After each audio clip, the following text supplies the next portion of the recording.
2 days after an election, and we still don't know exactly who the president is, but it's looking like it's probably going to be Joe Biden, which makes Donald Trump, if that's the case, I believe the fourth person in history to be a one-term president.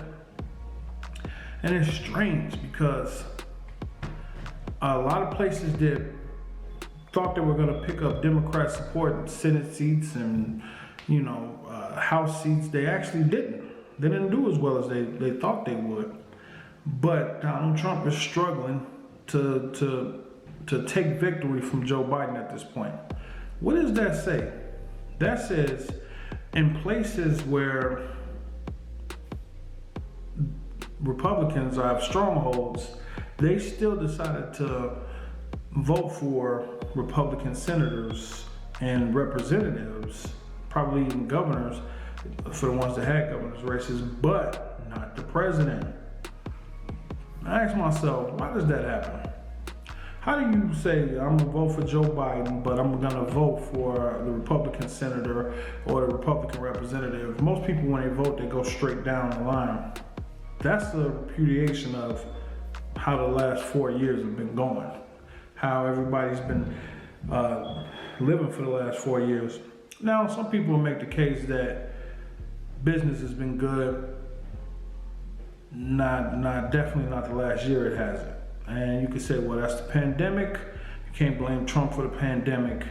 I wouldn't blame Trump for the pandemic, except for the fact that it was his job to manage it well.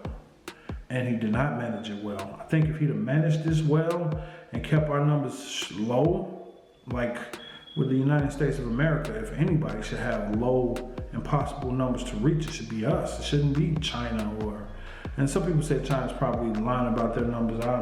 I'm inclined to believe that's the case, but we should be doing better than everybody.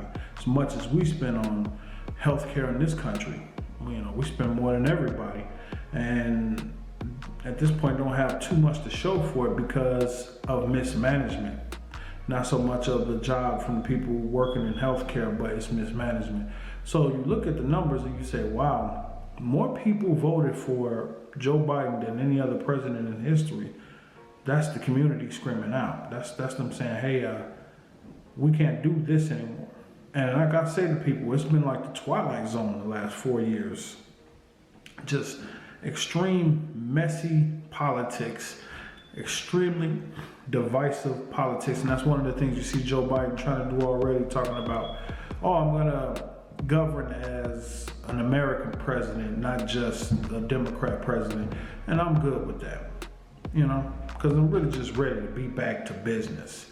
We haven't gotten anything done in this country for a long time. We're starting to fall behind other countries who are less divided than we are, and it shows in a lot of areas. We need to get to working together again just to get things done for the people. And if it does change, hopefully we get there. One of the things Republicans used to say about Barack Obama is he's the most divisive president in history. I'm pretty sure Trump has been. I don't hate Donald Trump. I just think that he's going to jail. I think people in New York really want to see him go to jail. And there's some really questionable things I think can't stand an investigation. So, if I'm wrong about that, then he won't have any problems. He'll be walking free after the presidency. But then it's him saying things like, oh, if I don't win, you'll never see me again. What does that mean? I'm taking it as I'm leaving the country. You'll never see me again because these people are going to be trying to prosecute me.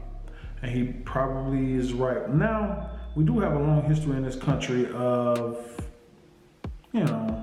pardoning presidents or giving them the benefit of the doubt, not going after the next president. When Barack left, people wanted, and they tried some ways. They did try. They did some investigations, but I know especially after Bush left, people really wanted Barack to charge the former administration with war crimes, and he didn't pursue that. And but Trump has been so bad, I almost think you have to. at least do an investigation to say, hey, nobody's above the law. Nobody's gonna get completely away with just, the nepotism and, all of the bad business deals that should have been separate from the government. There wasn't. So it's going to be interesting to see how it plays out in the next few months. But in the name of unity, they probably won't go after Donald Trump in any way. That's kind of how Democrats get down. That's something that people complain about a lot, is how we don't go after the opponents tough enough. When I say we, because I do consider myself to be socially liberal. Even though I'm pro-gun and anti-abortion, I still consider myself to be socially liberal. So, I'm definitely Team Biden over here, with the blue everything, blue shirt, whatever. But yeah, I don't hate Trump. I just don't want him as my president because I think he's done a terrible job. I think he's put people in positions due to loyalty, and a lot of those positions seem like people paid for him. Like DeJoy and DeVos, and I don't know about Ben Carson, but why does a brain surgeon, the head of the housing in the urban, HUD, why is he development? Why is he the head of housing? It makes no sense. Just because he's an intelligent brain surgeon doesn't mean he knows anything about running housing. So it was stuff like that. It's just mismanagement. It's bad management. Hopefully we can get back to something normal now. And like I said, the count's not over. Trump is fighting it tooth and nail. That's just how they get down. And I'm not seeing any light though, because the more you fight, the more it's looking better for Joe, it seems like. The numbers are coming in from places that are heavily Democratic. And some people are gonna say, well, they're cheating. They've been cheating since the beginning. These mail-in ballots are from people who believe in the coronavirus.